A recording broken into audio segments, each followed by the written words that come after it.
नमस्कार, हर खबर हरियाणा देख रहे हैं आप और मैं हूं आपके साथ गौरव राजेंद्र। बुलेटिन की शुरुआत करते हैं। खबर पटौदी से है, जहां पर बीजेपी की जन आशीर्वाद रैली का आयोजन हुआ, जिसमें सीएम नायब सिंह सैनी ने शिरकत की। इस दौरान उन्होंने 184 करोड़ की 87 परियोजनाओं का उद्घाटन और शिलान्यास किया। सीएम ने इस मौके पर जनसभा को संबोधित किया। क्या कुछ कहा, आपको सुनाते हैं।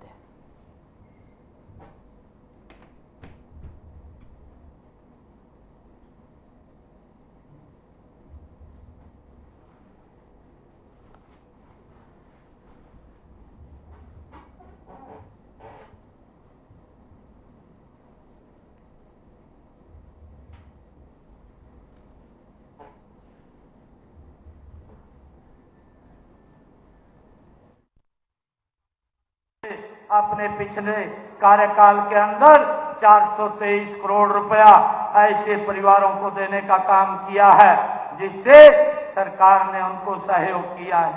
भाइयों, मुझे आप लोगों के बीच में ये भी बताते हुए ये खुशी हो रही है कि हमारी सरकार ने आपकी बेटी हमारी बेटी योजना के माध्यम से ऐसे 3 बेटियों तक उनके जन्म के मौके के ऊपर 21,000 रुपया प्रति बेटी वित्तीय सहायता देने का ये निर्णय भी हमारी सरकार ने किया है।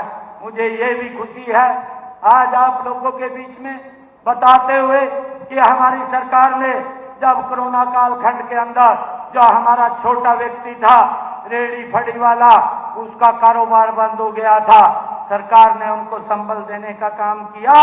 ऐसे रेहड़ी फड़ी वालों को स्वामित्व योजना के तहत 10,000 रुपया उन तक पहुंचाने का बिना ब्याज के कार्य हमारी सरकार ने किया और अब तक इसके माध्यम से 1,56,000 रेहड़ी फड़ी वालों को बिना ब्याज के भाइयों उनको सॉफ्ट ऋण देने का काम हमारी सरकार ने ये किया है।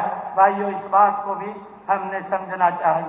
मैं आज आप लोगों के बीच में आदरणीय प्रधानमंत्री जी ने जो गरीब कल्याण अन्न योजना जो शुरू की है, उसके माध्यम से भी 48 लाख परिवारों को लगातार राशन पहुंचाने का काम ये हमारी सरकार कर रही है।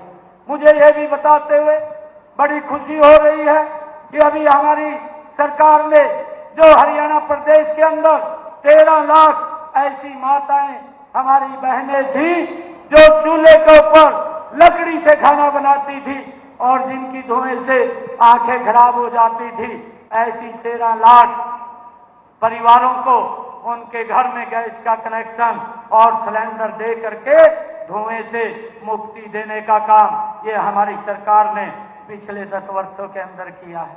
मुझे ये भी खुशी है। खबर हरियाणा से है, जहां पर भाजपा के प्रदेश अध्यक्ष मोहनलाल बड़ौली शनिवार को सोनीपत के गांव झटेड़ी पहुंचे और करोड़ों रुपए की लागत से तैयार विकास कार्यों का उद्घाटन किया।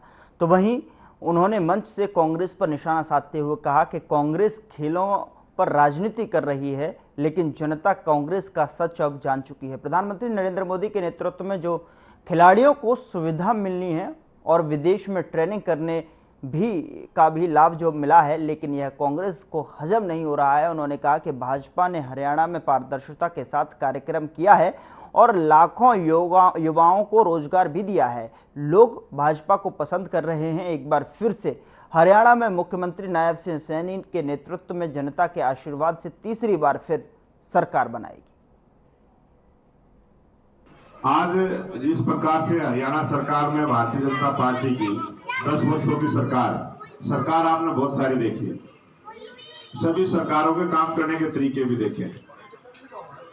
भारतीय जनता पार्टी की सरकार में और बाकी पार्टियों की सरकार में जमीन आसमान का अंतर यही है कि लोग जिस प्रकार की जरूरत होती है उस जरूरत के हिसाब से काम हो, नई तकनीक के साथ हो, पारदर्शिता के साथ हो, उसमें भ्रष्टाचार ना हो। सरकार की सबसे पहला काम यही है कि सरकारी पैसे का दुरुपयोग ना हो, किसी की निजी जेब में न चला जाए। उस पर रोक लगाते हुए बहुत सारे हमने ऐसे सिस्टम बनाए ताकि गरीब का हक गरीब के घर तक पहुंच जाए। चाहे किसान सम्मान निधि की बात हो, चाहे रोजगार देने की बात हो, पारदर्शिता के साथ 1,42,000 1,45,000 बच्चों को रोजगार दिया गया। इस बीच बड़ी खबर का रुख करते हैं फरीदाबाद से। बड़ी खबर है जहां पर कांग्रेस की हरियाणा मांगे हिसाब पदयात्रा। तो इस बीच बड़ी खबर आप तक पहुंचा रहे हैं। पदयात्रा में पहुंचे कांग्रेस सांसद दीपेंद्र हुड्डा, सरकार से मांग रहे 10 सालों का हिसाब। बड़ी खबर आप तक पहुंचा रहे हैं। पदयात्रा में कांग्रेस सांसद दीपेंद्र हुड्डा, फरीदाबाद से इस वक्त की बड़ी खबर आप तक पहुंचा रहे हैं, जहां पर पदयात्रा में पहुंचे कांग्रेस सांसद दीपेंद्र हुड्डा, सरकार से मांग रहे हैं 10 साल का हिसाब। तो बड़ी खबर फरीदाबाद से आप तक पहुंचा रहे हैं, जहां पर कांग्रेस की हरियाणा मांगे हिसाब पदयात्रा, और पदयात्रा में दीपेंद्र हुड्डा पहुंचे हैं और सरकार से 10 सालों का हिसाब मांगते हुए नजर आए।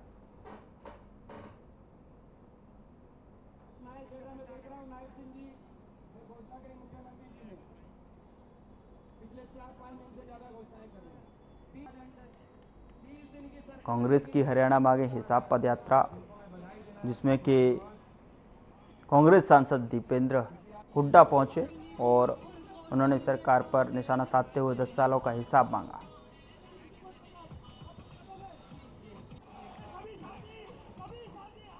ये स्मार्ट सिटी के हालात हैं, तो बाकी जगह क्या हालात होंगे आप अंदाजा लगा सकते हैं।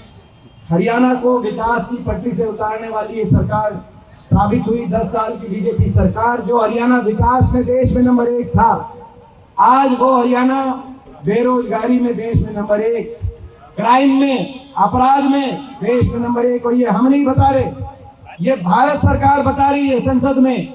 हम तो केवल एक सवाल पूछ रहे हैं इनसे कि भारत सरकार के अनुसार, संसद में दिए गए भारत सरकार के जवाब के अनुसार देश में बेरोजगारी और देश में अपराध दर में हरियाणा नंबर 1 क्यों है 10 साल की आपकी सरकार के बाद। आज वो हरियाणा बेरोजगारी में, महंगाई में, नशे में पंजाब से आगे पहुंच गया। हरियाणा आज देश में सबसे आगे पहुंचा दिया इस सरकार ने।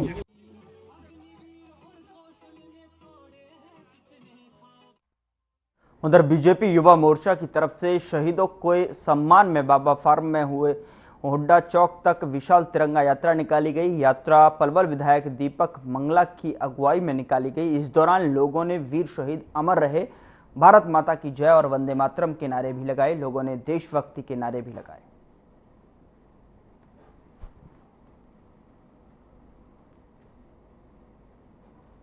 पलवल विधानसभा क्षेत्र की एक तिरंगा यात्रा आज यहाँ पर निकाली गई और आप देख रहे हैं कितना जोश और उत्साह आम जनमानस में देश के प्रति था और आज भी है। और आपने ये भी देखा होगा 370 मीटर लंबा राष्ट्रीय ध्वज लेकर के यहाँ के पलवल के हमारे आम जनमानस कार्यकर्ता लेकर के चले हैं, उत्साह जोश के साथ चले हैं। आम जनमानस की इसमें पूर्ण रूप से सहभागिता रही है। तो मैं इस अवसर पर अपने ऐसे शहीद जिन्होंने अपने प्राण देश की रक्षा के लिए न्यौछावर कर दिए, मैं इस तिरंगा यात्रा के माध्यम से भावभीनी श्रद्धांजलि भी देता हूं और आम जनमानस का भी बहुत बहुत धन्यवाद करता हूं और सभी शहीदों को मैं शीश झुका करके नमन करता हूं।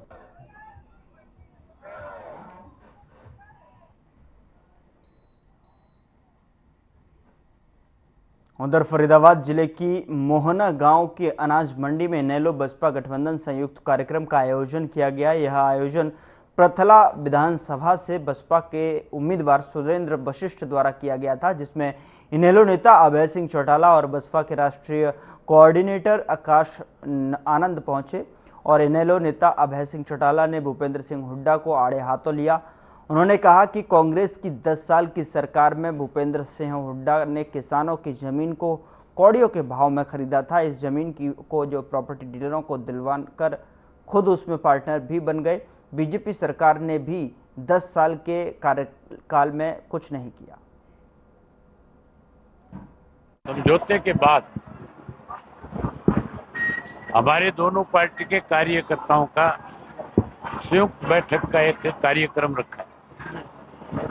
आज करीब 6 लोकसभा क्षेत्र हमारे कंप्लीट हो गए और दोनों पार्टी के कार्यकर्ताओं का उत्साह और जोश देखने वाला है।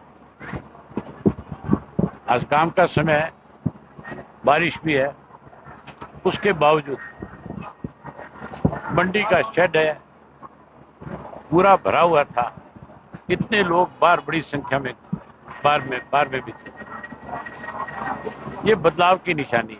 देखिए, बसपा से ज्यादा यहाँ पे जो हरियाणा के सभी किसान, SC ST OBC समाज के पिछड़े भाई हैं, उन सबको ताकत मिलेगी। जब अभय सिंह चौटाला जी यहाँ पर मुख्यमंत्री बनेंगे तो वो सब समाज के लिए काम करने का काम करेंगे। और यहाँ पे हमें पूरी उम्मीद है कि बसपा के साथ साथ NLO का कार्य। खबर फतेहाबाद से है, जहां जिले के भट्टू शहर में आप नेताओं ने मनीष सिसोदिया को जमानत मिलने की खुशी में लड्डू बांटे। इस दौरान सभी ने सुप्रीम कोर्ट का धन्यवाद किया। इस मौके पर आप नेता लक्ष्य गर्ग ने कहा कि न्याय मिलने की खुशी है, लेकिन न्याय देर से मिलने का अफसोस भी है। मनीष सिसोदिया ने शिक्षा क्षेत्र में अद्भुत काम किया है। उन्होंने सरकार की गंदी राजनीति के चलते 17 महीने जेल में रहना पड़ा।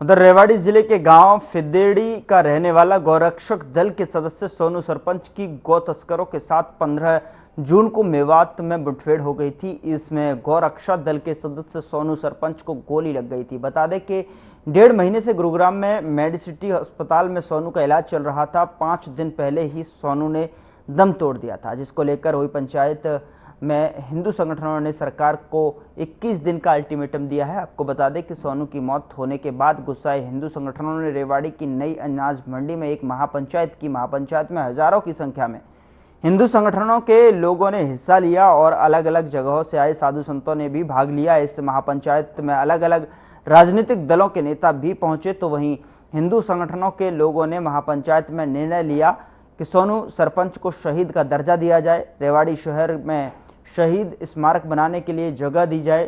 साथ ही सरकार से मांग की कि देश में गौ हत्या बंद हो। महापंचायत में सबसे बड़ी बात यह रही कि सोनू सरपंच के परिवार की तरफ से न कोई आर्थिक मदद की मांग की गई, न ही सरकारी नौकरी की।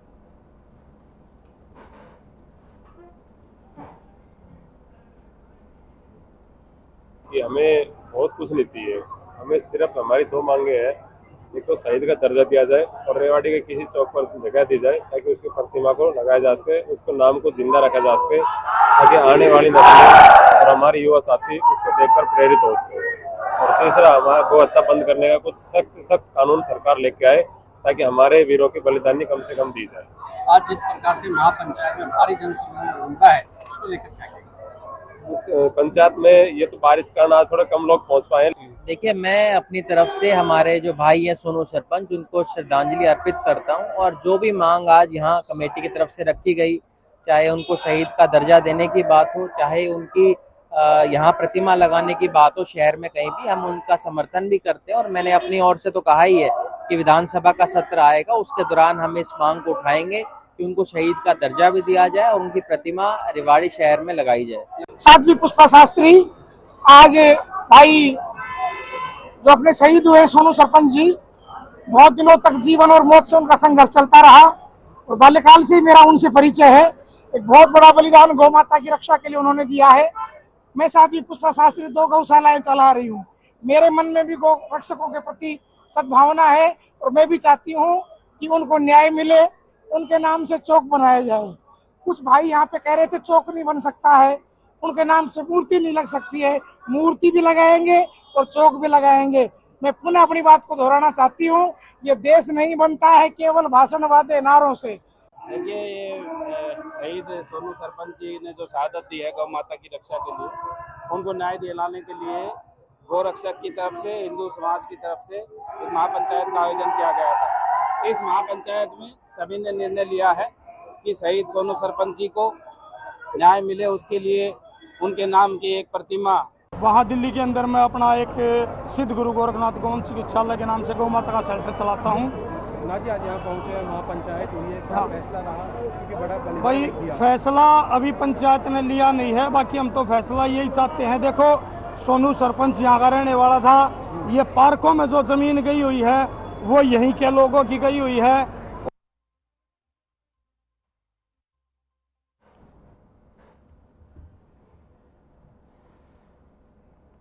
उधर करनाल जिला पुलिस ने 2 शातिर वाहन चोरों को पकड़ा है और इस दौरान बदमाशों से चोरी के 7 व्हीकल बरामद किए गए हैं। एसपी मोहित हांडा के निर्देशानुसार चोरी की घटनाओं पर अंकुश लगाने के लिए गठित की गई जिला पुलिस की एंटी व्हीकल थेफ्ट शाखा को बड़ी कामयाबी मिली है। डीएसपी नायब सिंह ने बताया कि करनाल के बलडी बाईपास के नजदीक एक गुरप्रीत नाम का युवक चोरी की बाइक पर घूम रहा है। इस सूचना पर एक्शन लेते हुए पुलिस ने गुरप्रीत को चोरी की बाइक सहित काबू कर लिया। पूछताछ के दौरान चोरी की कई वारदातों का खुलासा किया है।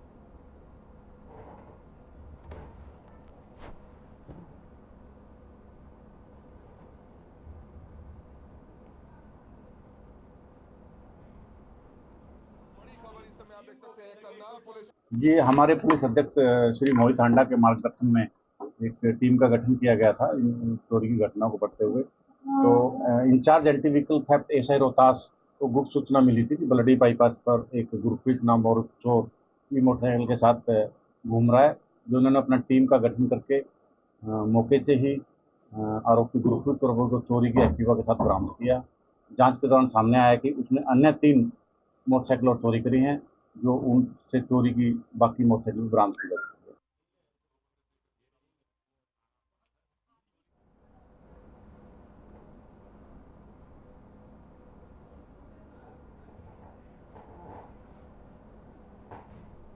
उधर पुंडरी के 2 गांव साकरा और आहू वासी सड़कों पर गड्ढों से परेशान हो रहे हैं। आहू गांव के सरपंच धीर सिंह ने पत्रकारों से बात करते हुए बताया कि हम प्रशासन को कई बार मौखिक एवं लिखित रूप से शिकायत भी दे चुके हैं। बार बार शिकायत देने के बावजूद हमें आश्वासन के अलावा हमारी शिकायत पर कोई कार्रवाई नहीं हुई है। सरपंच धीर सिंह ने बताया कि इस सड़क के टूटने की वजह से प्रशासन व विभाग के अधिकारियों की लापरवाही के चलते सड़क पर बहुत बार हादसे भी हो चुके हैं, यहां तक कि मौतें भी हो चुकी हैं, जिसके बारे में हम समय समय पर सरकार को आगाह भी कर चुके हैं, परंतु प्रशासन पर इसका कोई असर नहीं है।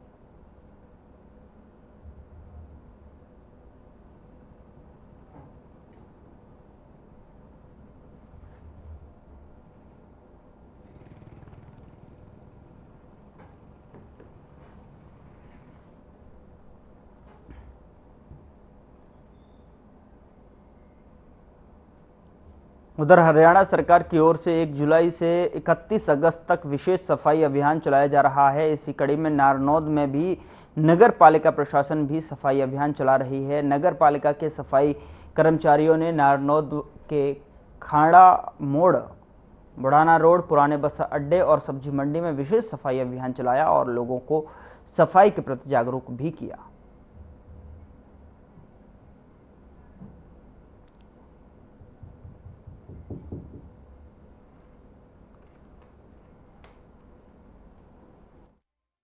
सफाई करो और बीमारी भगाओ।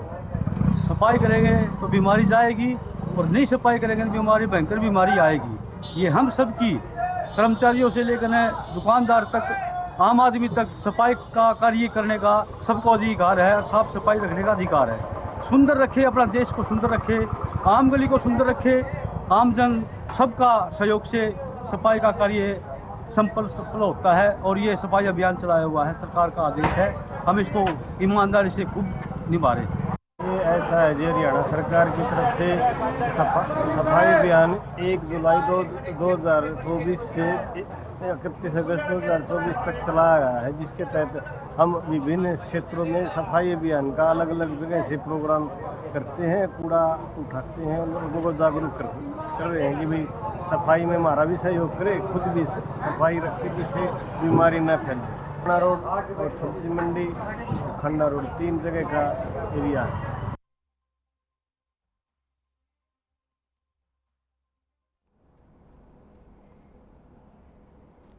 उधर महिला आयोग की चेयरपर्सन रेणु भाटिया ने काम की बात पत्रकार के साथ के तहत प्रेस वार्ता करते हुए प्रदेश में महिला आयोग द्वारा 2.5 वर्ष के कार्यकाल के दौरान किए गए कार्यों का रिपोर्ट कार्ड पेश किया है। उन्होंने कहा है कि इन 2.5 सालों के कार्यकाल में उनके पास 9,000 केस आए थे, जिनमें से 97% केस का निपटारा किया गया।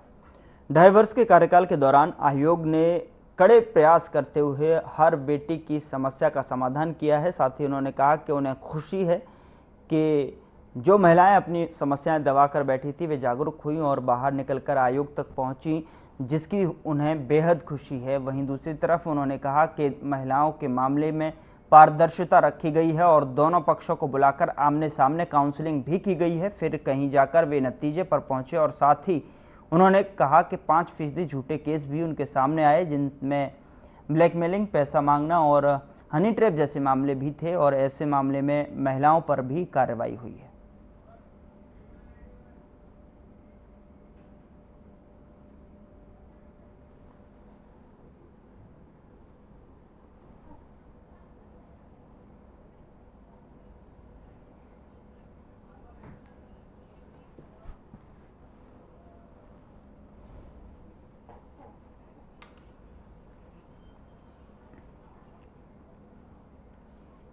उधर स्वतंत्रता दिवस और आने वाले त्योहारों को देखते हुए अंबाला छावनी रेलवे स्टेशन पर आरपीएफ और जीआरपी ने ज्वाइंट चेकिंग की। सुरक्षा कर्मियों ने ट्रेन के अंदर और प्लेटफॉर्म पर बैठे यात्रियों के सामान को मेटल डिटेक्टर के साथ डॉग स्क्वाड की मदद से बारीकी की जांच की और साथ ही वेटिंग हॉल और स्टेशन परिसर में आने जाने वालों लोगों की भी चेकिंग की। थाना जीआरपी इंचार्ज और थाना आरपीएफ इंचार्ज ने बताया कि चेकिंग उनके उच्च अधिकारियों की निर्देशन से हो रही है ताकि सभी यात्रियों के आने वाले त्योहारों पर सुरक्षा हो सके। साथ ही उन्होंने कहा कि वे अनाउंसमेंट के जरिए भी लोगों को सचेत किया जा सके।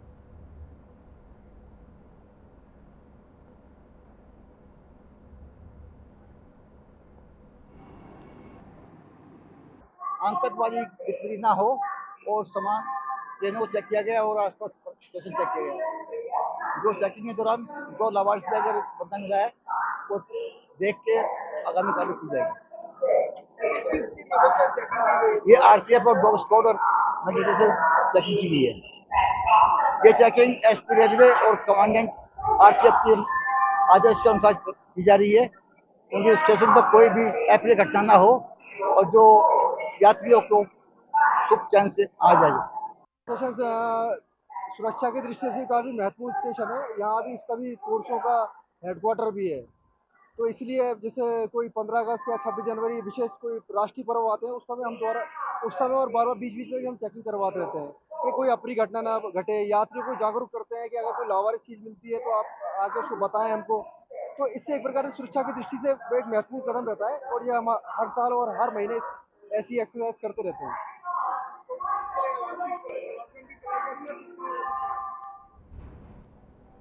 फिलहाल बुलेटिन में इतना ही। नमस्कार।